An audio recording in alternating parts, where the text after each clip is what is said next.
Hi all. இன்னைக்கு ஆடி வெள்ளி வரலட்சுமி விரதம் அண்ட் முழு பௌர்ணமி இன்னைக்கு இருக்கு. வரலட்சுமி பூஜை நம்ம வீட்டுல செய்யணும்னு எனக்குமே ரொம்ப ஆசை. பட் அது ஸ்டார்ட் பண்ணது எனக்கு கொஞ்சம் பயமா இருக்கு. அதனால சரி நம்ம வீட்டுல சிம்பிளா சாமிக்கு சக்கரை பொங்கல் மட்டும் வச்சு சாமி கும்பிட்டுக்கலாம் அப்படின்னு சொல்லிட்டு அதுதாங்க நான் ரெடி பண்ணிட்டேன். நான் ஆல்ரெடி சக்கரை பொங்கல்லாம் வச்சுட்டேன். வீட்லயுமே எல்லா வேலையுமே முடிச்சுட்டேன். சாமி கும்பிட்றதுக்குமே டைம் ஆயிடுச்சு. அதனால விளக்கு ஏத்திட்டு சக்கரை பொங்கல் செஞ்சு சாமிக்குமே நான் செஞ்ச சக்கரை பொங்கலை வச்சாச்சு.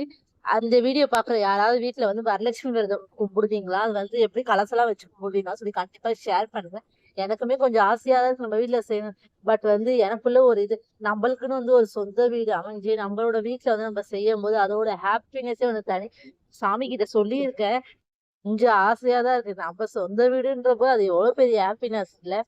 அப்புறம் எல்லா வேலையுமே காலையில ஒரு 10:30 மணிக்குள்ளேயே முடிச்சுட்டாங்க. காலையில பூஜை போட்டதுக்கு அப்புறம் தான் வீடு நல்லா கம கம கம கம நல்ல வாசனையா இருக்கு. நம்ம செஞ்ச பொங்கல் நம்ம சாப்பிடலன்னா எப்படி இல்ல. அதனால நானுமே கொஞ்சம் பொங்கல் போட்டு சாப்பிட்டு இருந்தேன். அதுல சாமி கிட்ட வச்சது ஜீ சாப்பிட்டோம் அப்படின்னு சொல்லி வச்சுட்டாங்க. நம்மளுக்கு ஸ்பெஷலா கிச்சன்ல இருக்கு அந்த பொங்கல் வச்சு நல்லா சாப்பிட்டாச்சு.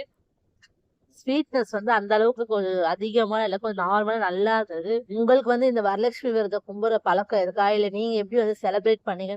மறக்காம ஷேர் பண்ணிக்கோங்க. நம்ம வீடியோ தொடர்ந்து வாட்ச் பண்ணி சப்போர்ட் பண்ணுங்க. Okay, bye. Thank you.